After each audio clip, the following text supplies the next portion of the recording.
तो कैसे हैं आप लोग? आई होप आप सब लोग अच्छे होंगे और मैं भी हूं एकदम भन्नाट। फंक्शंस का आज हमारा 4th लेक्चर है। अभी तक के सफर में हम लोगों ने कई टाइप के फंक्शन सीख लिए हैं और फंक्शंस के बेसिक्स भी हम लोगों ने सीखे हैं। यार इस लेक्चर में बारी है पीसवाइज फंक्शन को सीखने की, है ना।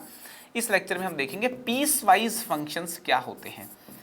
पीसवाइज फंक्शंस, यस, बेहद इंपॉर्टेंट हैं। और फिर देखेंगे मैक्सिमम मिनिमम फंक्शन क्या होते हैं। मैक्सिमम मिनिमम फंक्शन किसको बोला जाता है। तो दोस्तों इस लेक्चर में हम पीसवाइज फंक्शंस और मैक्सिमम मिनिमम फंक्शंस को देखेंगे, ठीक है। आपको बता दूं कि यादगार सीरीज की नोटबुक लगा लीजिए, मैं बार बार बोलता आया हूं। अगर आपने नहीं लगाई है तो तुरंत के तुरंत यादगार सीरीज की एक शानदार नोटबुक लगा लीजिए, जिसमें जैसे ही लेक्चर होता है उसके नोट्स बनाएं आप उस नोटबुक में, और उस लेक्चर में जो क्वेश्चन होमवर्क के लिए दिए जाते हैं, प्रैक्टिस के लिए दिए जाते हैं, प्रॉपरली उस नोटबुक में उनके सोल्यूशन के साथ वो क्वेश्चन लिखे होने चाहिए। प्रीवियस लेक्चर में जो होमवर्क दिया जाता है वो इस लेक्चर के एंड में डिस्कस करूंगा मैं, और इसी प्रकार से प्रोसेस चलती रहेगी। आज के लेक्चर में जो होमवर्क दूंगा वो अगले लेक्चर के एंड में मैं डिस्कस करूंगा, ठीक है। होमवर्क को जरूर करें, प्रैक्टिस क्वेश्चंस को जरूर अटेम्प्ट करें, और नोटबुक में सारे कॉन्सेप्ट्स को, सारी थ्योरी को बाकायदा आप लिखते हुए चलें। यादगार सीरीज जैसे ही खत्म होगी तब तक अगर आपने इस प्रोसेस को मेंटेन कर लिया तो दोस्तों आप बोर्ड और जेई दोनों को फोड़ दोगे। यादगार सीरीज को ड्रॉपर स्टूडेंट्स भी फॉलो कर सकते हैं, ठीक है। आप लोगों को मालूम होगा कि एम 2022 बैच अनअकैडमी प्लस पे शुरू हो रहा है 14 अप्रैल को। ये बैच 12th क्लास और ड्रॉपर क्लास के स्टूडेंट्स दोनों के लिए है ना। ड्रॉपर क्लास के स्टूडेंट्स और 12th क्लास के स्टूडेंट्स दोनों इस बैच को ज्वाइन कर सकते हैं मेरे दोस्तों, है ना। 14 अप्रैल इज द डेट। शानदार बैच शुरू होगा, बेस्ट क्वालिटी कंटेंट जेई के लिए इसमें दिया जाएगा। जेई मेंस, जेई एडवांस्ड दोनों फोड़े जा सकते हैं एम 2022 बैच को ज्वाइन करके। इसमें मैथ्स में पढ़ाऊंगा, केमिस्ट्री अमित सर पढ़ाएंगे और फिजिक्स अभिलाष सर पढ़ाएंगे। अमित सर के बारे में आप जानते होंगे कि अमित सर ने 2 बार ऑल इंडिया रैंक 1 दी है। जी हाँ, 2 बार ऑल इंडिया रैंक 1 देने वाले। मुझे लगता है कि हमारे देश में ऐसे तो बहुत अच्छे अच्छे टीचर्स हैं। ऑल इंडिया रैंक 1 देने वाले 2 बार कोई ऐसा टीचर है क्या जो ऑनलाइन में पढ़ा रहा है? मुझे याद तो कोई नहीं आ रहा, है ना। मतलब 2 बार ऑल इंडिया रैंक 1 देना, उसके बाद ऑनलाइन में पढ़ाना और बच्चों को गाइड करना, it's a good thing. Physics Abhilash sir और मैथ्स में पढ़ाऊंगा। हम लोगों ने कई सारे सिंगल डबल डिजिट रैंक दी हैं। बेस्ट रैंक जो हमने दी है वो है 5, ठीक है जी। तो एम बैच शुरू होगा अपना अप्रैल ऑफ 14 से 12th क्लास और ड्रॉपर क्लास के स्टूडेंट्स के लिए अनअकैडमी प्लस पे, है ना। प्लस कोर्स जो होता है उसके बेनिफिट्स आपके सामने हैं, ठीक है ना। सीधा 1-to-1 टीचर स्टूडेंट से बात कर सकता है। Live classes, weekly test, unlimited access, structured course और आइकॉनिक जो कोर्स होते हैं उनकी जो बेनिफिट्स हैं उनमें ये वाले बेनिफिट्स और ऐड हो जाते हैं मेरे दोस्तों, ठीक है भाई। देखिए अनअकैडमी का जो लाइफ इंटरेक्शन का जो मॉडल है, मुझे लगता नहीं कि उससे बेस्ट ऑनलाइन स्टडी का, है ना। क्वालिटी कंटेंट अगर डिलीवर करना हो, स्टूडेंट्स के साथ इंटरेक्ट भी करना हो, तो मुझे लगता कि अनअकैडमी के अलावा कोई और प्लेटफॉर्म इतनी अच्छी फैसिलिटी दे रहा है ना। प्लस कोर्सेज की परचेज करने की डिटेल्स ये हैं। 12, 18 और 24 महीने के जो कोर्सेज हैं उनके ना ये बेनिफिट्स हैं भाई। 33% ऑफ मिल जाएगा, ठीक है।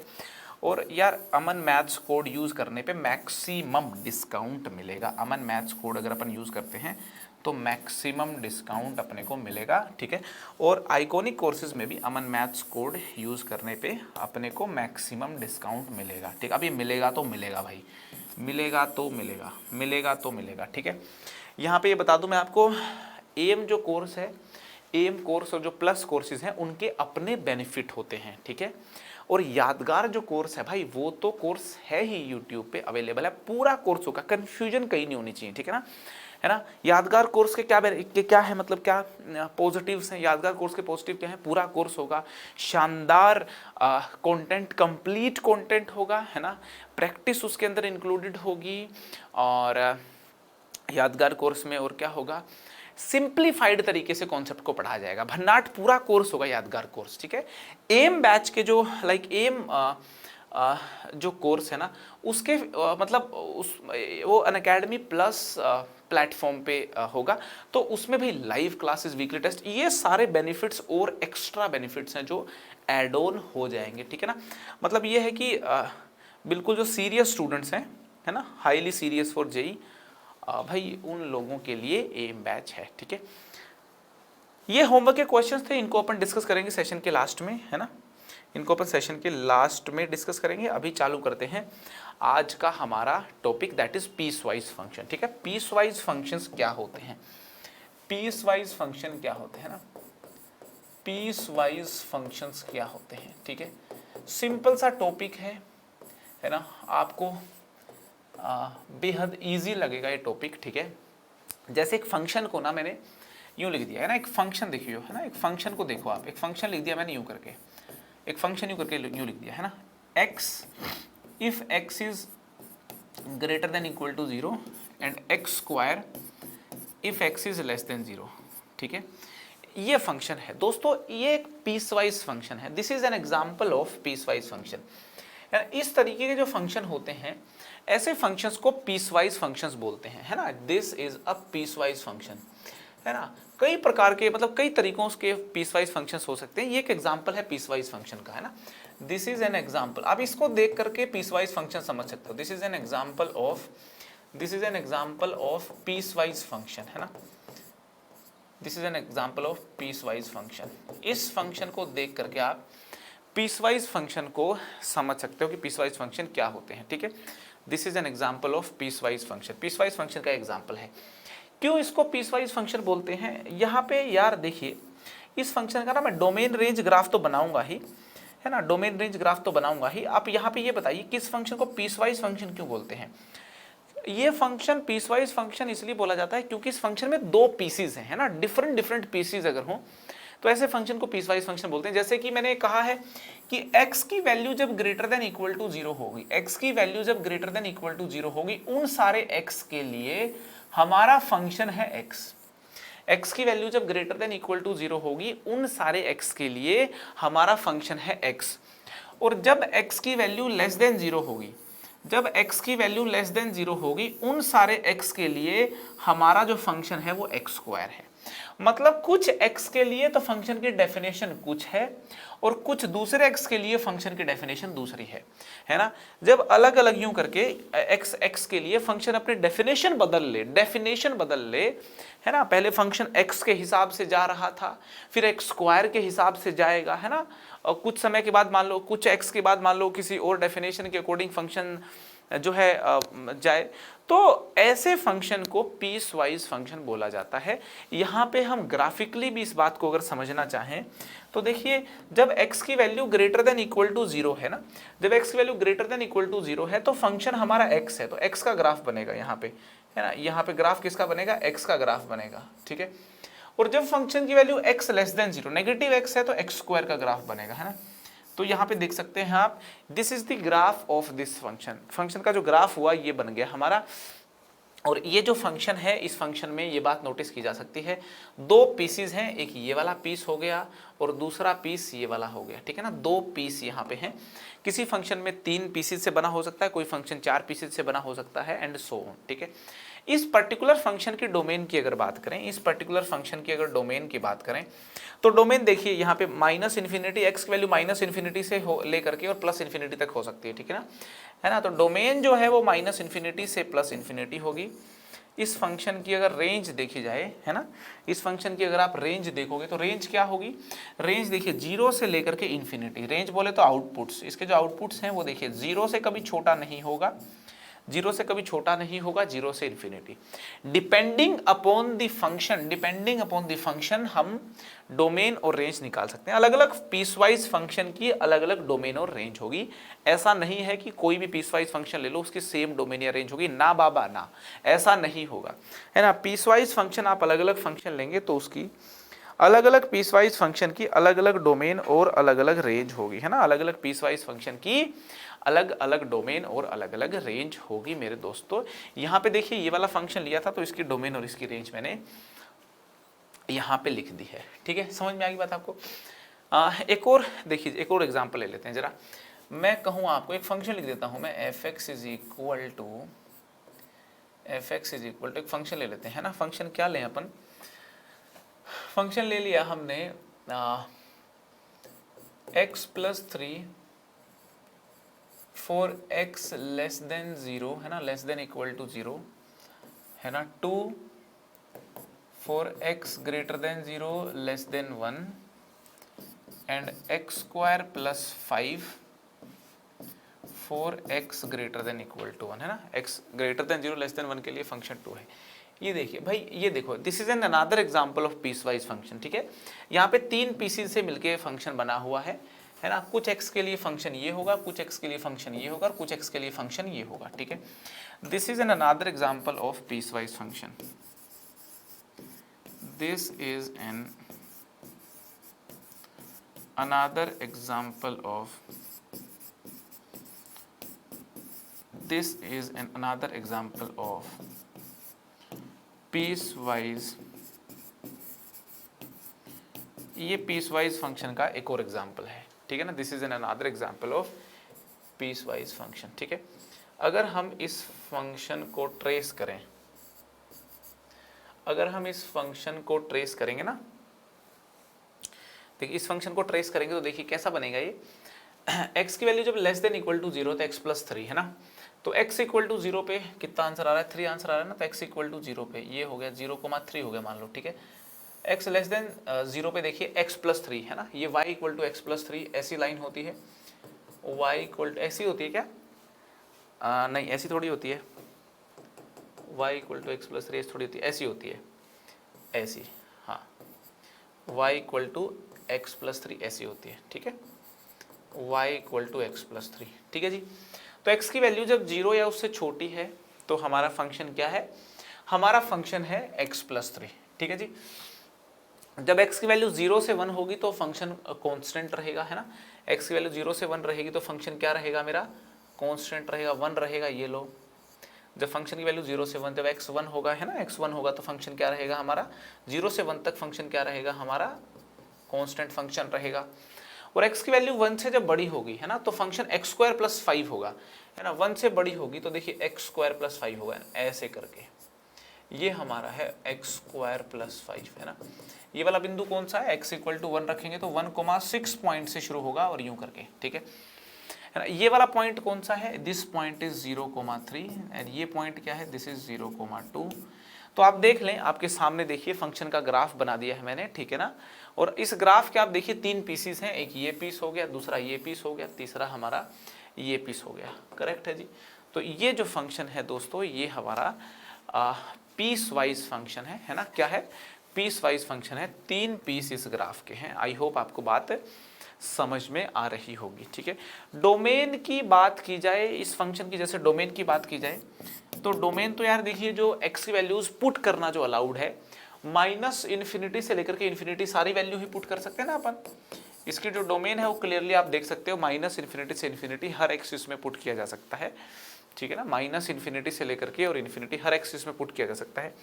इसकी अगर आप रेंज देखोगे ना, रेंज, तो रेंज क्या होगी जी, रेंज देख लो आप, देखिए इसकी रेंज अगर आप देखोगे तो माइनस इन्फिनिटी से लेकर के 3 तक और फिर 6 से लेकर के इन्फिनिटी, है ना। यहाँ पे देखिए 6 से लेकर के इन्फिनिटी हो गई और यहाँ पे देखिए इसके, ये ना मतलब 3 और 6 के बीच में कोई वैल्यू नहीं ले सकता ये।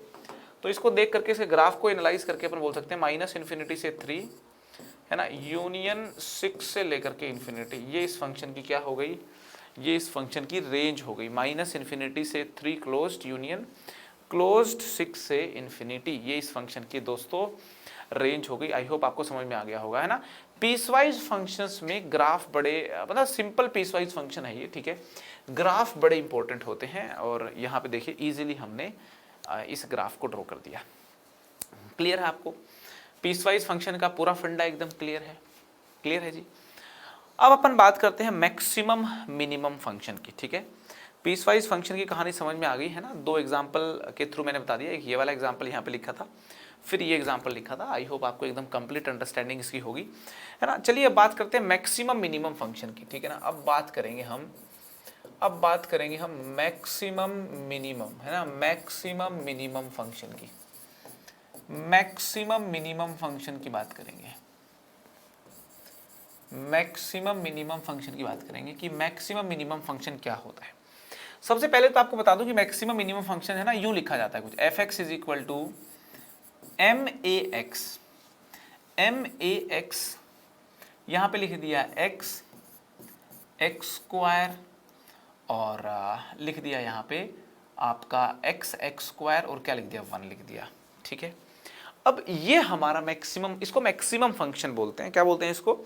इसको मैक्सिमम फंक्शन बोलते हैं, है ना। क्या इसका मीनिंग है, इसको इंटरप्रिटेशन इसका क्या है, मैं अभी बताऊंगा। मिनिमम फंक्शन, एक मिनिमम फंक्शन का भी एग्जांपल ले लेते हैं। जैसे मैंने लिख दिया G X is equal to, है ना, यूं करके लिख दिया minimum G X is equal to minimum X plus 3 X square, जैसे ये लिख दिया मैंने, है ना, X plus 3 comma X square.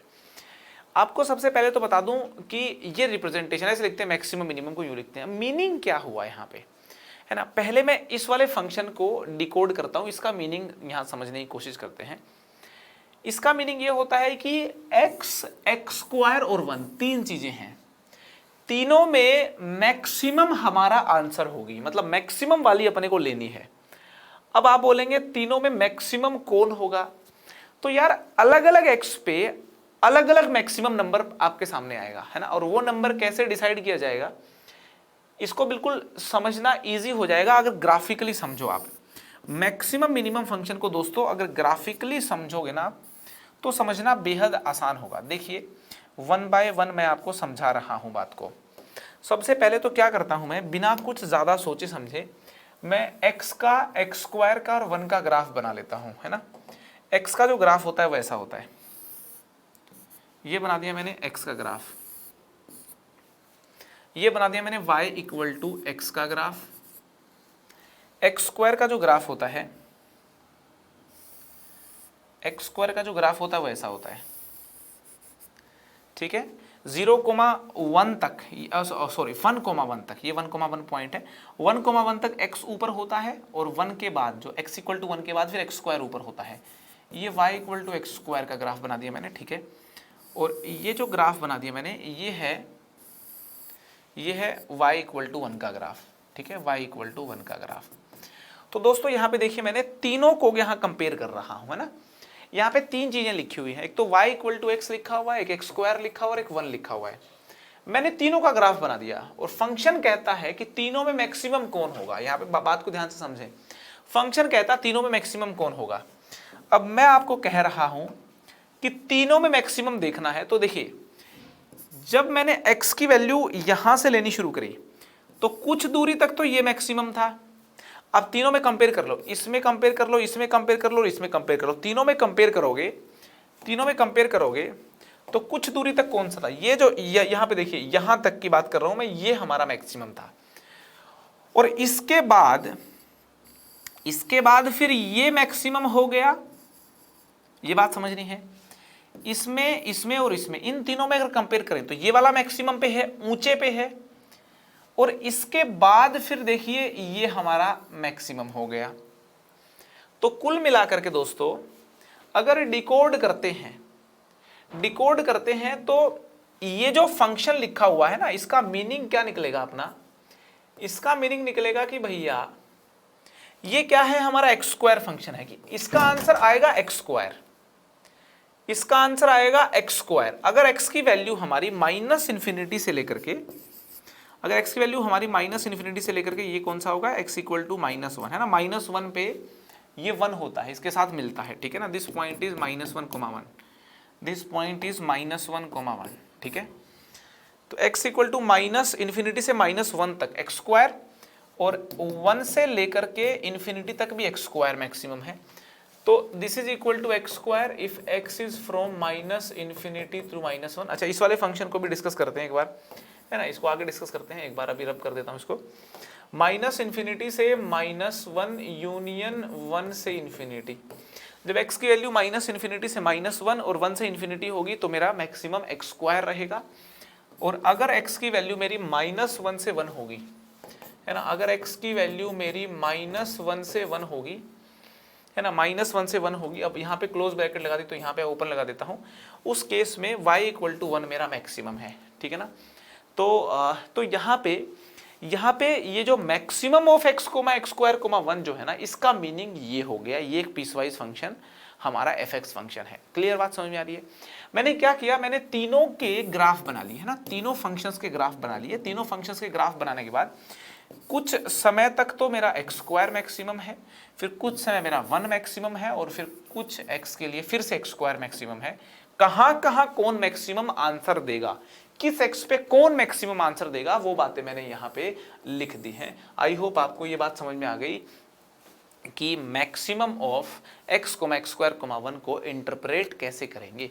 अगर मुझे डोमेन इस फंक्शन की पूछनी हो ना, अगर कोई मुझे पूछे डोमेन बताओ, इसकी रेंज बताओ, भाई देखो ग्राफ तो मैंने बता ही दिया। आपको बता दूं कि मैक्सिमम और मिनिमम फंक्शन है ना, इनको एनालाइज करने के लिए ग्राफ एक काफ़ी इंपॉर्टेंट टूल होता है ना। इनके सवालों को करने के लिए, इन फंक्शन को इंटरप्रिटेशन इनकी अच्छे से हो जाए, ग्राफ बना के करते हैं तो ज़्यादा आसानी से किया जा सकता है, ठीक है। डोमेन देखें तो भाई इसमें इनपुट्स तो -∞ से +∞ कुछ भी रखे जा सकते हैं। तो डोमेन तो -∞ से +∞ हो गई, ठीक है। इसकी अगर रेंज देखें, इसकी रेंज देखें तो ये देखिए लाल ग्राफ बना हुआ है, तो ये कभी 1 से छोटा तो होगा नहीं, 1 से ∞ इसकी रेंज होगी। रेंज अगर देखें तो क्लोज्ड 1 से ∞, ये इस फंक्शन की रेंज हो गई। और ये लाल कलर का ग्राफ आपके सामने बना हुआ है। आई होप मैक्सिमम फंक्शन को समझना आ गया होगा, उसका ग्राफ ट्रेस करके, है ना। डोमेन रेंज का आइडिया आपको समझ में आ गया होगा, ग्राफ ट्रेस करना भी आ गया होगा, ठीक है। मिनिमम फंक्शन की जैसे बात करते हैं, एक फंक्शन ले लिया मैंने, gx फंक्शन ले लिया, यहाँ पे gx फंक्शन ले लिया, कुछ यूं करके यूं लिख दिया कि मिनिमम ऑफ x + 3, x², ठीक है ना, है ना। इस फंक्शन की डोमेन बताइए, रेंज बताइए, इस फंक्शन का मीनिंग बताइए, इस फंक्शन का ग्राफ बताइए, है ना। तो बता देते हैं भाई, अभी डोमेन बता देते हैं, रेंज बता देते हैं, फंक्शन का मीनिंग बता देते हैं, ग्राफ बता देते हैं, या टेंशन मतलब सब बता देते हैं ना, टेंशन मतलब सब बता देते हैं, ठीक है। अभी बता देंगे, ठीक है भाई। मैक्सिमम यहाँ पे फंक्शन हमने देख लिया, अब मिनिमम फंक्शन हम देख रहे हैं। तो x + 3 और x² दो चीज़ें हैं ना। तो x² का ग्राफ कैसे बनता है, x² का ग्राफ कुछ यूँ बनता है ना। ये मैंने x² का ग्राफ बना लिया, है ना। अच्छा चलो लाल पेन से नहीं बनाते, हरे पेन से बनाएंगे, है ना, सारा काम हरे। अच्छा वाइट से बना दें, चलो वाइट से बना देते हैं। x², ये x² का ग्राफ कुछ ऐसा बनता है, ठीक है। ये बन गया आपका y = x² का ग्राफ, ठीक है जी, है ना, y = x² का ग्राफ। x + 3 का ग्राफ कैसा बनता है, x + 3 का ग्राफ कुछ ऐसा बनता है ना। ये यूं करके ऐसे करके बन जाएगा। कहाँ पे काटेगा, ये यहाँ पे काट देगा अपने को -3, 0 पे, ठीक है। अब यहाँ पे इंटरसेक्शन पॉइंट क्या है ना, ये इंटरसेक्शन पॉइंट कौन से हैं, मेरा इंटरेस्ट है इस बात के अंदर, है ना।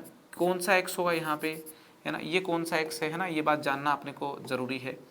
ये लो, ये वाला x क्या होगा, और भाई ये वाला जो x है, ये वाला x क्या होगा, है ना। तो ये तब मालूम चलेगा जब y = x² और x + 3 को मैं सोल्व कर लूँगा।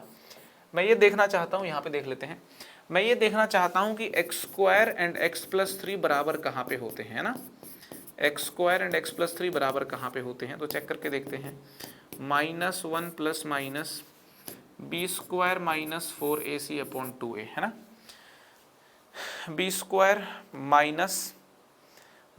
4ac/2a। तो ये हो गया 1 ± √13/2, है ना।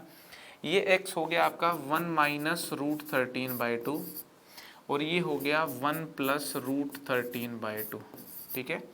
1 - √13/2 और ये हो गया 1 + √13/2, ठीक है। यहाँ पे बात की गई है मिनिमम की, है ना। तो जब x की वैल्यू -∞ से लेकर के 1 - √13/2 होगा, उस केस में इन दोनों में कंपैरिजन यहाँ पे इन दोनों में हो रहा है, इन दोनों में मिनिमम की बात की गई है।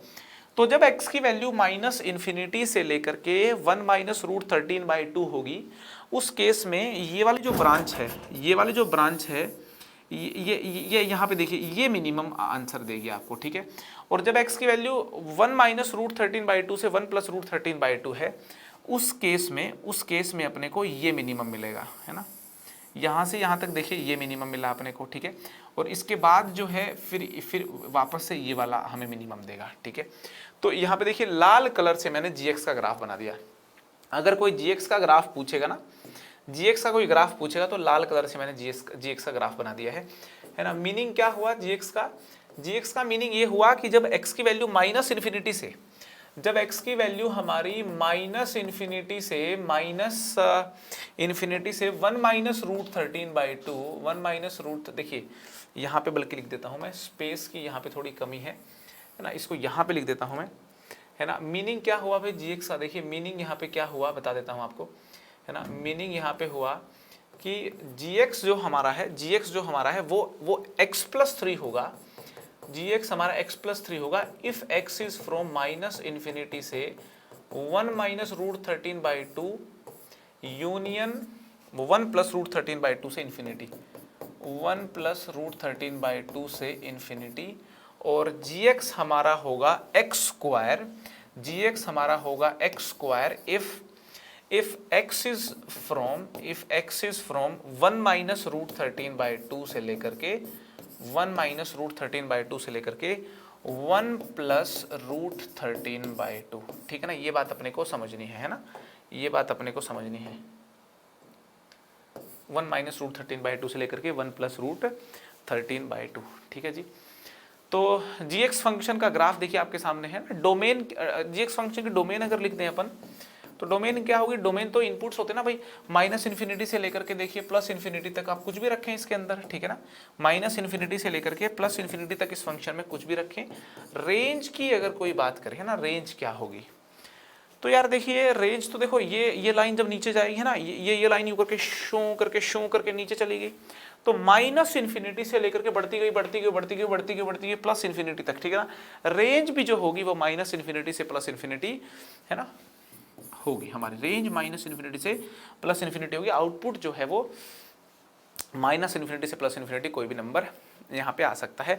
तो डोमेन इसकी क्लियर, रेंज इसकी क्लियर है, ग्राफ क्लियर है। मैं तो बता देता हूँ आपको, दो फंक्शन जो दे रखे हो, 2 दे रखे हो, 3 दे रखे हो, 4 दे रखे हो, जितने भी दे रखे हो, यहाँ पे कंपेयर करने के लिए है ना, जब मैक्सिमम और मिनिमम की जब बात की जाती है तो मिनिमम 2 चीज़ों का होना चाहिए है ना। जब अपन कंपेयर करते हैं तो भाई 2 चीज़ें अगर नहीं होंगी तो कंपैरिजन कैसे करोगे? तो मैक्सिमम और मिनिमम का डिस्कशन करने के लिए 2 चीज़ों का होना आवश्यक है मिनिमम। 3 चीज़ें हो, 4 चीज़ें हो, 5 चीज़ें हो, ज़्यादा चीज़ें भी हों तो भी चलेगा अपने को, ठीक है जी, तो भी अपने को चलेगा। क्लियर है एकदम? तो ये हो गया भाई हमारा एक मिनिमम फंक्शन, ठीक है। तो आपको I hope maximum minimum function समझ में आ गया होगा। एक और क्वेश्चन कर लेते हैं चलो, है ना। एक और एग्जांपल से आपको समझा देता हूँ, कि मैक्सिमम फंक्शन और मिनिमम फंक्शन का एक और एग्जांपल लेके आपको बताता हूँ मैं। मैक्सिमम ऑफ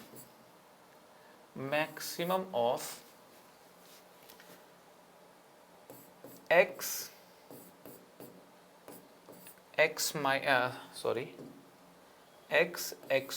माइनस 1 और 2 है, ये वाला फंक्शन, ये 2 और एक और लिख दिया मैंने यहाँ पे, 2 और एक और क्या लिख दें भाई बताओ?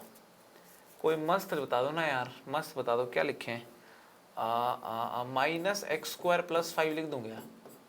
ज़्यादा इंटरेस्टिंग तो नहीं हो जाएगा? माइनस x² प्लस 1 लिख देता हूँ, चलो ये लो, मज़ा आ जाएगा, ठीक है।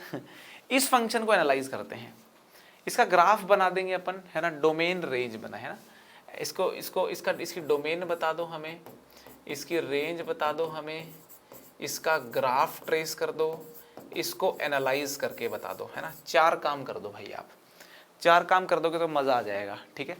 तो इसका सब कुछ बता देंगे, है ना, सब कुछ बता देंगे। इस फंक्शन को अपना बना लेंगे, टेंशन नहीं लेने का, टेंशन देने का। टेंशन लेने की चीज़ नहीं होती, ठीक है ना, टेंशन लेने की चीज़ नहीं होती, टेंशन देने की चीज़ होती है, ठीक है। तो इस फंक्शन को अपन अपना बना लेंगे, टेंशन नहीं है, ठीक है। इस फंक्शन को अपन अपना बना लेंगे, नो प्रॉब्लम। इस फंक्शन को अपन अपना बना लेंगे, नो प्रॉब्लम, ठीक है। एनालाइज करते हैं, देखिए जरा, x का ग्राफ बना लेते हैं। सबसे पहले आपको बता दूं y इक्वल टू एक्स का ग्राफ ऐसा होता है, ठीक है, लिख दिया यहाँ पे मैंने, है ना। ये y इक्वल टू एक्स का ग्राफ होता है, y is equal to X, है ना। x² माइनस 1 का ग्राफ कैसा होता है? एक्स स्क्वायर का ग्राफ ऐसा होता है तो एक्स स्क्वायर माइनस वन का ग्राफ अगर आप बनाओगे तो एक्स स्क्वायर माइनस वन का ग्राफ ऐसा होगा, ठीक है जी। एक्स स्क्वायर माइनस वन का जो ग्राफ होता है वो ऐसा होता है, ठीक है। This is the graph of y equal to X square minus one, ये लिख दिया मैंने, y is equal to X square minus one, ठीक है। 2 का ग्राफ कैसा होगा, 2 का ग्राफ होगा हमारा, अब देखो भाई थोड़ा एक बार और ऊपर बनाना पड़ेगा, क्या जगह कम तो नहीं पड़ गई, पड़ गई तो पड़ गई, ये लो ये बना दिया, y is equal to X square minus one का, ठीक है। और चलो इसको भी थोड़ा एक्सटेंड कर लेते हैं ऊपर तक, y एक्सिस है ना, मज़ा आ गया y एक्सिस को देख के है ना। ये हमने ग्राफ बना दिया, ये देखिए ये हमने ग्राफ बना दिया y इक्वल टू 2 का, है ना, क्योंकि ये इंटरसेक्शन पॉइंट पता है कौन सा है, ये √2, ये कौन सा होगा, एक्स स्क्वायर माइनस वन और एक्स कहाँ पे काटेंगे देख लेते हैं एक बार, एक्स स्क्वायर माइनस वन और एक्स कहाँ पे काट रहे हैं, X square minus X minus one equal to 0, X हो गया minus one plus minus B square minus 4ac by B square minus 4ac by 2a, ठीक है। तो 2 से ये 1 प्लस √5 है ना, 1 प्लस √5/2 जो है ये हमारा 2 से छोटा ही होता है, ठीक है ना, 2 से छोटा ही होता है, तो ठीक है यहीं यहाँ काट रहे हैं, ये है मतलब हमारा x की वैल्यू क्या है 1 प्लस √5/2, है ना, ये पॉइंट बता रहा हूँ, 1 प्लस √5/2 कोमा y की वैल्यू भी फिर 1 प्लस √5/2 हो जाएगी, ठीक है। तो इस जगह पे ये लोग काट रहे हैं, है ना। अच्छा इसको भी एक्सटेंड कर लेते हैं भाई थोड़ा, ये तो लाइन हो गई हमारी y इक्वल टू 2 हो गई ना, और ये ग्राफ हमारा एक्सटेंड कर लिया मैंने, ठीक है जी।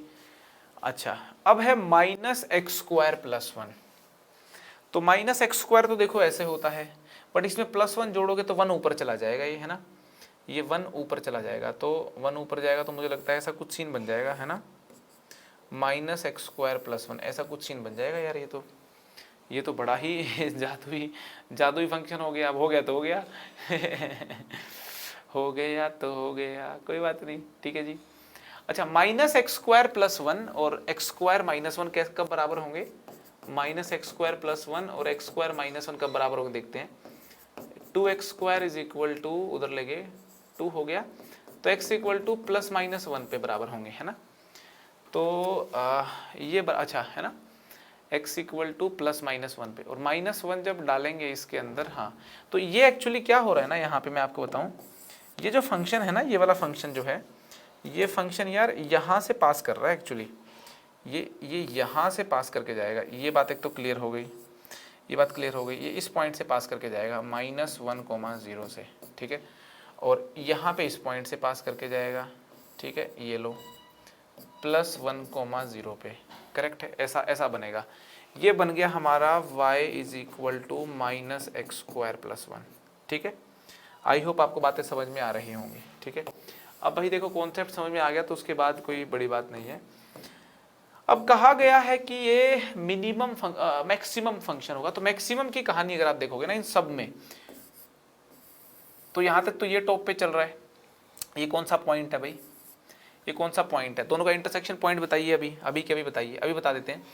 ये हमारा एक्स स्क्वायर माइनस वन और 2 है ना, एक्स स्क्वायर माइनस वन और 2 बराबर कहाँ पे होगा, x इक्वल टू एक तो -√3 पे, है ना, ये है -√3,2 पॉइंट, ठीक है ना, और ये कौन सा यहाँ पे, ये वाला पॉइंट है +√3,2 पॉइंट, +√3,2 पॉइंट, ठीक है। अच्छा ये थोड़ी था, ये वाला मैक्सिमम था ना यार, अरे हाँ ये तो ठीक है, यहाँ पे जो मैक्सिमम जो था ना, यहाँ पे ये नहीं था मैक्सिमम, ये इससे ऊपर तो ये है ना यार, ये है मैक्सिमम, ये मैक्सिमम चल रहा है ना यार यहाँ पे, तो इन दोनों में देखो तो ये तो ऊपर है ना, इसको आप ऐसे करके देखो, है ना, इसको यहाँ पे इसको ऐसे करके देखिए, ये जो हमारा जो खेल था ना, यहाँ पे बता दूँ आपको, ये तो ऊपर जा रहा है ना यार, ये तो ऊपर जा रहा है, तो हमारा जो मैक्सिमम पे जो है ना, मैक्सिमम पे देखो यहाँ तो देखो ये वाला मैक्सिमम है, ठीक है, इसके बाद फिर देखो ये मैक्सिमम हो गया, और अब इन तीनों में देखा जाए तो फिर ये मैक्सिमम हो गया, समझ रहे हो बात को आप। तो हमारा जो फंक्शन है वो ये बन गया, ये लाल कलर से बना दिया मैंने, आई होप आपको बात समझ में आ गई होगी, ठीक है।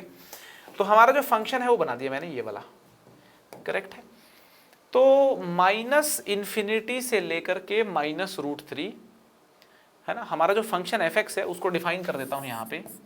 हमारा जो f(x) है वो देखिए, है ना। जब x मेरा माइनस इन्फिनिटी से माइनस रूट थ्री है, माइनस इन्फिनिटी से माइनस रूट थ्री है, और रूट थ्री से नहीं, यहाँ पे ये कौन सा पॉइंट हो गया, हाँ दिस पॉइंट, ये इस पॉइंट की बात नहीं कर रहे, यहाँ पे ये जो पॉइंट है, ये जो पॉइंट, इस पॉइंट के कोऑर्डिनेट है ये, ठीक है ना। हाँ, रूट थ्री से लेकर के इन्फिनिटी, रूट थ्री से लेकर के इन्फिनिटी, है ना, आगे है ना, सब जगह पे एक्स स्क्वायर माइनस वन अपने को मैक्सिमम वैल्यू देगा, है ना। Out of all these four, x की वैल्यू जब माइनस इन्फिनिटी से माइनस रूट थ्री या फिर रूट थ्री से इन्फिनिटी, इस इंटरवल में कोई भी वैल्यू है ना, तो हमें एक्स स्क्वायर माइनस वन सबसे बड़ा आंसर देगा। और x की वैल्यू अगर हमारी माइनस रूट थ्री से रूट थ्री के बीच में है, माइनस रूट थ्री से रूट थ्री के बीच में है, उस केस में 2 हमारी मैक्सिमम वैल्यू होगी, है ना।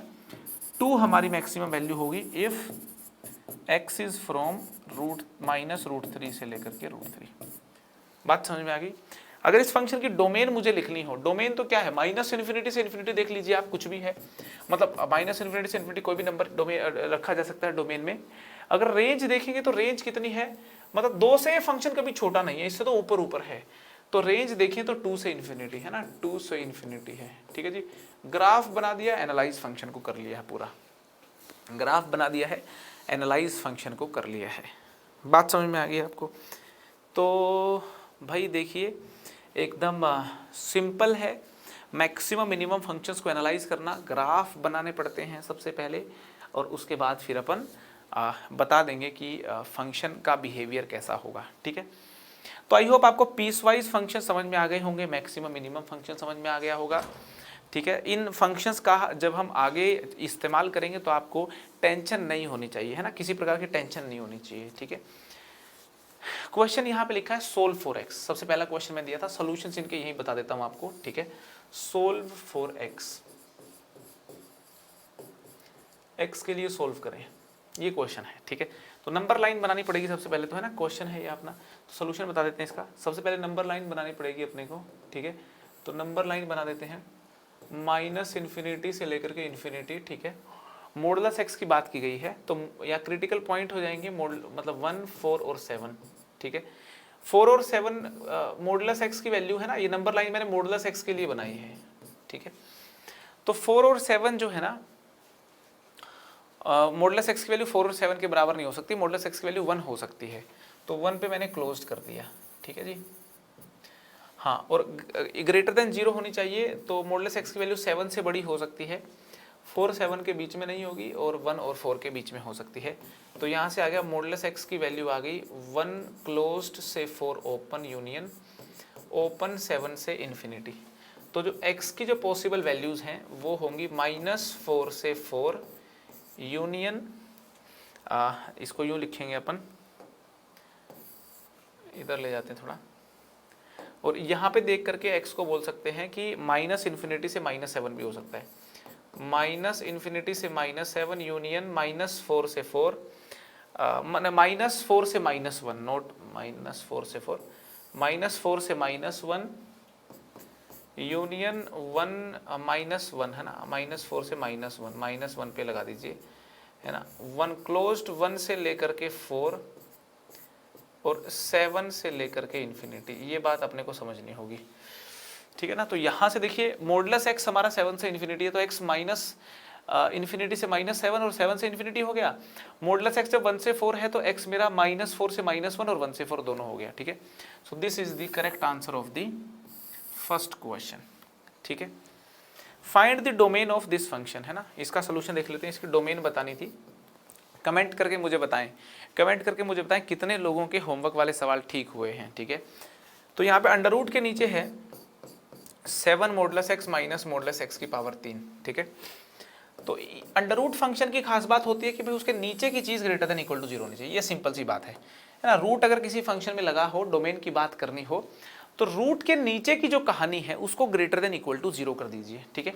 तो यहाँ से जब हम मॉडुलस एक्स कॉमन लेंगे ना, 7 माइनस मॉडुलस एक्स का square greater than equal to 0 हो गया, है ना।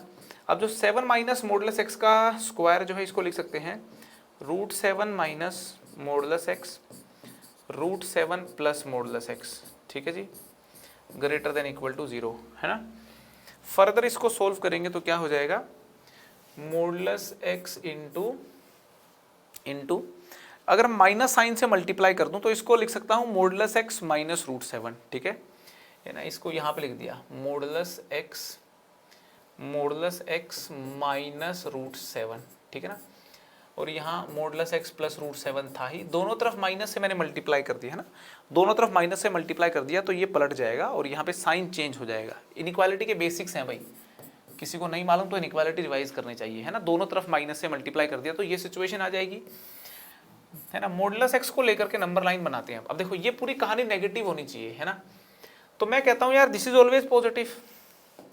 अब यहाँ पे मैं कहता हूँ कि दिस इज ऑलवेज पॉजिटिव है, ये तो ऑलवेज पॉजिटिव है। तो कुल मिलाकर के ये जो बची हुई कहानी जो है इसको पॉजिटिव होना चाहिए, ठीक है। तो बची हुई कहानी जो है पॉजिटिव कब होगी, अच्छा इक्वल टू 0 भी हो सकती है।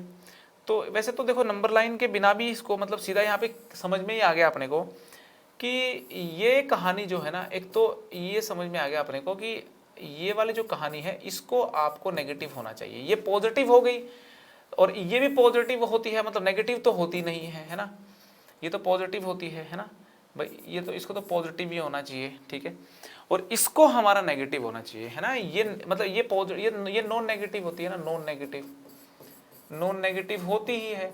हेंस इस क्वांटिटी को नेगेटिव होना चाहिए, इस पूरी क्वांटिटी को नेगेटिव करना है। ये पॉजिटिव ये नॉन नेगेटिव है तो इस क्वांटिटी को अपने को नेगेटिव करना पड़ेगा, ठीक है ना। तो इसको नेगेटिव करने के लिए अपने को मॉडुलस एक्स जो है इसको √7 से छोटा करना पड़ेगा। तो एक्स को माइनस √7 से √7 तक करना पड़ेगा, ठीक है। और यहाँ पे देखिए एक्स की वैल्यू 0 इसके अंदर इंक्लूड होगी, ठीक है। तो कुल मिलाकर के अपने को ये मिल गया आंसर, एक्स की वैल्यू माइनस √7 क्लोज्ड से लेकर के प्लस √7 क्लोज्ड, ठीक है। नेक्स्ट क्वेश्चन क्या था, find the domain range and graph of F X equal to signum 1/x। Signum 1/x को अगर आप एनालाइज करते हो ना तो x 0 तो हो नहीं सकता क्योंकि डिनोमिनेटर में लिखा हुआ है। तो x की वैल्यू या तो पॉजिटिव होगी या x की वैल्यू नेगेटिव होगी। x 0 नहीं हो सकता, यहां बता दूं मैं आपको, ठीक है ना। x can not be equal to 0, ये बात लिख लो, इसके बगल में लिख लो, x can not be equal to 0, है ना। तो इसकी डोमेन क्या होगी, x की वैल्यू पॉजिटिव हो सकती है नेगेटिव हो सकती है। तो यहाँ पे डोमेन जो होगी f की वो -∞ से इन्फिनिटी एक्सेप्ट 0, मतलब 0 इसके डोमेन का पार्ट नहीं होगा। बात रेंज की कर लेते हैं। x की वैल्यू जब पॉजिटिव होगी तो ये पूरी क्वांटिटी पॉजिटिव होगी और ये पॉजिटिव हो गया तो सिग्नम क्या दे देगा, 1 आंसर दे देगा। x नेगेटिव तो ये क्वांटिटी नेगेटिव तो सिग्नम क्या दे देगा, -1 आंसर दे देगा। तो इसकी जो रेंज है उसमें 0 नहीं आएगा कभी भी, -1 या 1 आ सकता है, ठीक है। डोमेन हो गई, रेंज हो गई, है ना। इसने बोला ग्राफ भी बना के बताओ, ग्राफ भी बना के बता देते हैं, ठीक है ना। ग्राफ भी बना के बता देते हैं, ये x एक्सिस है ये y एक्सिस है, ठीक है। तो ग्राफ बना के बता देते हैं। x जब ग्रेटर देन 0 है तो 1 आंसर है, x जब ग्रेटर देन 0 है तो 1 आंसर है, x लेस देन 0 है तो -1 आएगा, x लेस देन 0 है तो -1 आएगा। 0, -1 पॉइंट से शुरू है, 0,1 पॉइंट से शुरू है। x 0 पे ग्राफ कहीं पे भी नहीं है, ठीक है ना। मतलब x 0 इस ग्राफ में इंक्लूडेड नहीं होगा, मतलब x 0 पे कोई ग्राफ नहीं बनेगा, x 0 डोमेन में नहीं है, ठीक है। तो ये हमारा ग्राफ हो गया f(x) फंक्शन का, ठीक है। ये this is the graph of y equal to f(x) function. तो ये जो बातें मैंने बोली थी उनका मैंने सोल्यूशन बता दिया आपको, ठीक है जी, ठीक है जी। इसके बाद जो है बोला है कमेंट करो कि क्या 1/सिग्नम x और सिग्नम 1/x बराबर होते हैं क्या। चलो अब कमेंट करना है 1/सिग्नम x और सिग्नम 1/x पे। तो यहाँ पे देखिए x की वैल्यू 0 ना तो यहाँ पे हो सकती, x की वैल्यू 0 ना यहाँ पे हो सकती, ठीक है ना। यहाँ x 0 रखोगे तो डिनोमिनेटर 0 हो जाएगा, यहाँ x 0 रखने पे डिनोमिनेटर डायरेक्टली 0 हो रहा है। तो x की वैल्यू 0 ना यहाँ हो सकती ना यहाँ हो सकती, ठीक है। एक पॉइंट क्लियर हो गया। x की वैल्यू जब पॉजिटिव रखते हो दोनों केसेस में, यहाँ x की वैल्यू पॉजिटिव रखते हो तो लेफ्ट हैंड साइड हमारी 1 आ रही है और राइट हैंड साइड भी हमारी 1 आ रही है। तो x की वैल्यू पॉजिटिव रखने पे ये हमें 1 आंसर देगा, ठीक है, और ये भी हमें 1 आंसर देगा। और x की कोई भी वैल्यू नेगेटिव रखने पे लेफ्ट साइड भी -1 होगी और x की वैल्यू नेगेटिव रखने पे राइट साइड भी -1 होगी। तो कुल मिलाकर के x की हर वैल्यू पे, यहाँ पे ध्यान देने वाली बात क्या है दोस्तों, x की हर वैल्यू पे this quantity is equal to this quantity, मतलब left hand side is equal to, यहाँ पे अपन जो कमेंट कर सकते हैं ना, यहाँ पे अपन कमेंट ये कर सकते हैं कि left hand side is equal to right hand side for every x belongs to in the domain of the function, for every x belong to the domain of function f and g, for यहाँ पे वापस लिख रहा हूँ इसको, for every x belongs to domain of f domain of g, है ना, f और g के डोमेन में हर x पे हमारा left hand side right hand side के बराबर आ रहा है, तो इसका मतलब 1/सिग्नम x सिग्नम 1/x के बराबर है, ये बात एकदम ट्रू है। समझ में आ गई बात? तो ये देखिए मैंने होमवर्क क्वेश्चन डिस्कस कर दिए, ठीक है। जो अगले होमवर्क क्वेश्चन होंगे वो कल मिलेंगे, नेक्स्ट होमवर्क आपको कल मिलेगा, ठीक है। नेक्स्ट होमवर्क आपको कब मिलेगा? कल मिलेगा, टुमारो, नेक्स्ट लेक्चर में मिलेगा दोस्तों। नेक्स्ट लेक्चर में अपन क्या करेंगे, कुछ और टाइप के फंक्शंस करेंगे, और कुछ और टाइप के फंक्शंस को करने के बाद फिर जितना हमने अभी तक सीखा उस पर बेस्ड मैं आपको एक प्रैक्टिस शीट दे दूंगा, है ना, होमवर्क में प्रैक्टिस शीट दे दूंगा, और फिर उन क्वेश्चंस को आप अटेम्प्ट कर लेना। आई होप आज के लेक्चर में आपको सारी बातें समझ में आ गई होंगी। अगर इस लेक्चर के नोट्स आपको चाहिए हैं, टेलीग्राम चैनल का लिंक है डिस्क्रिप्शन के अंदर, इस चैनल को ज्वाइन कर लीजिए। हमारी सारी क्लासेस की नोटिफिकेशन, हमारे सारे special classes, free special classes की नोटिफिकेशन, सारे बैचेस की नोटिफिकेशन इस चैनल पे मिलती है। उसके अलावा भी अनअकैडमी पे की जाने वाले बहुत सारे जेई से related, JEE mains, JEE advanced के जो कोर्सेज हैं उनसे रिलेटेड सारी एक्टिविटीज़ की इन्फॉर्मेशन आपको इस चैनल पे मिलती है। इस चैनल को अभी के अभी खटाक से ज्वाइन कर लीजिए, ठीक है। अनअकैडमी ऐप डाउट पूछने का एक बहुत ही शानदार तरीका है। डाउट पूछने की प्रोसेस यहाँ पे लिखी हुई है। यूसेट अनअकैडमी स्कॉलरशिप असेसमेंट टेस्ट होता है हर संडे 12 से 3 बजे, 1 करोड़ तक की स्कॉलरशिप मिलती है। आप इस टेस्ट को जरूर दें, इनरोल करें, ठीक है। बेनिफिट्स जो होंगे टेस्ट के, किस रैंक पे क्या बेनिफिट होगा, कौन कौन से स्टूडेंट्स का बेनिफिट ले सकते हैं, वो सारी डिटेल्स यहाँ पे लिखी हुई हैं मेरे दोस्तों। एम 2022 बैच फिर बता देता हूँ, अप्रैल 14 से शुरू हो रहा है, जिसमें मैं मैथ्स पढ़ाऊँगा, अमित सर केमिस्ट्री पढ़ाएंगे, फिजिक्स अभिलाष सर पढ़ाएंगे। 12th क्लास के स्टूडेंट्स के लिए, 12th क्लास के स्टूडेंट्स के लिए ये बैच है, M 2022 batch, JEE mains advance के लिए जो बैच है। 12th क्लास के स्टूडेंट्स और ड्रॉपर स्टूडेंट्स के लिए बैच है। 11th क्लास का बैच आएगा कुछ ही समय में, 11th क्लास का बैच कुछ ही समय में आएगा अनअकैडमी प्लस पे। अनअकैडमी प्लस के बहुत सारे बेनिफिट्स हैं, ऑलरेडी आपको बताए जा चुके हैं, है ना। टीचर लाइव इंटरेक्शन लेता है ना, पूरा कोर्स कभी भी एक्सेस कर सकते हो आप, है ना। लाइव टीचर से डाउट पूछ सकते हो, बात कर सकते हो, और आपको एक बैच के साथ साथ और भी सारे बैचेस का कोर्स आप देख सकते हो, है ना। अनलिमिटेड कोर्स होता है और अनलिमिटेड सिस्टमैटिक कोर्स होता है। फिक्स आपका टाइम टेबल बन जाएगा, शेड्यूल बन जाएगा, ठीक है। आपको एक मॉनिटर असाइन हो जाएगा, है ना। वीकली टेस्ट होंगे, टेस्ट का एनालिसिस होगा, आप किस चैप्टर में ठीक हैं, किस चैप्टर में ख़राब हैं, क्या करना चाहिए आपको, कम टाइम में कर रहे हो क्वेश्चन, ज़्यादा टाइम में कर रहे हो, है ना। सारा एनालिसिस आपको दिया जाता है टेस्ट वगैरह का भी, ठीक है। आप मुझको अनअकैडमी ऐप पे फॉलो कर लीजिए, मेरे सारे बैचेस, सारी क्लासेस की जानकारी अनअकैडमी ऐप पे अगर आप मुझको नीचे दिए गए लिंक में जाकर के फॉलो कर लेंगे तो जानकारी मिलती रहेगी, ठीक है। चैनल को सब्सक्राइब कर दें, बेल आइकन दबा दें, लाइक शेयर जरूर कर दें, है ना। मैक्सिमम रीच चैनल के बनाएं ताकि मैक्सिमम लोग इसका बेनिफिट उठा सकें, ठीक है। इसमें कोई दो राय नहीं है कि अनअकैडमी ने जितना फ्री कंटेंट लोगों को दिया, स्टूडेंट्स को दिया है, इतना फ्री कंटेंट किसी ने भी अभी तक नहीं दिया और कोई आसपास भी नहीं है, ठीक है।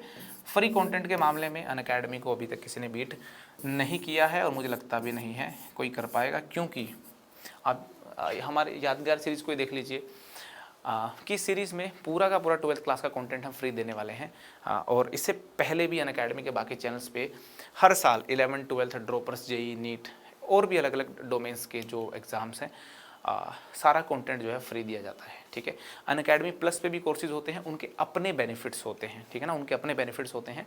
बट स्टूडेंट को बेसिक जो रिक्वायरमेंट जो होती है, बेसिक रिक्वायरमेंट क्या, जो सारी रिक्वायरमेंट जो होती है वो ऑलरेडी जो फ्री कंटेंट के माध्यम से स्टूडेंट्स को सारा कंटेंट फ्री दिया जा रहा है। तो एग्जाम की रिक्वायरमेंट जिन जिन चीज़ों की होती है वो ऑलरेडी कंटेंट में हम देते हैं, ठीक है। हंसते रहें, मुस्कुराते रहें दोस्तों। फिर मिलेंगे अगले लेक्चर में। फंक्शंस एक ज़बरदस्त चैप्टर है कैलकुलस का, इस चैप्टर को हमें स्ट्रॉन्ग करना है, इसकी सारी बारीकियों को समझना है, तो अपने नोट्स टाइम टू टाइम बनाते हुए चलें और कोई कोताही ना करें। 12वीं क्लास शुरू हो चुकी है ना, तो इसमें इधर उधर की बातों पे ना ध्यान दें, सिर्फ अपनी पढ़ाई पे ध्यान दें।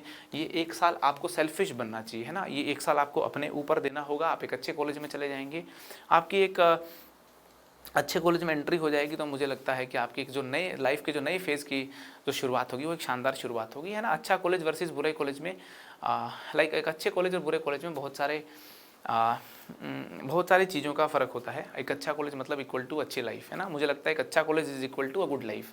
आपको छोटी छोटी चीज़ों के लिए स्ट्रगल नहीं करना पड़ेगा, नौकरी लगेगी नहीं लगेगी, क्या हुआ क्या नहीं हुआ, ये सारे टेंशन से मुक्त हो जाओगे आप, है ना। एक अच्छे कॉलेज में चले जाओगे, वहाँ पे थोड़ी थोड़ी मेहनत और कर लेना है मस्ती से, है ना। अच्छे लोग मिलेंगे साथ में, मज़ा आएगा। तो एक अच्छे कॉलेज में जाना मुझे लगता है बड़ा अहम होता है। और उसके लिए भाई अभी 12वीं क्लास में अगर अपना जान लगा दोगे तो शानदार कॉलेज में चले जाओगे, आईआईटी क्रैक कर सकते हो। मुझे लगता है कि अगर डिसिप्लिन तरीके से मेहनत की जाए तो जेई कोई भी क्रैक कर सकता है, लेकिन उसके लिए कॉन्टिन्यूटी में मेहनत करनी चाहिए, डिसिप्लिन तरीके से और राइट डायरेक्शन में मेहनत करनी बड़ी ज़रूरी होती है। दोस्तों फिर मुलाकात होगी अगले लेक्चर में, तब तक के लिए बाय बाय।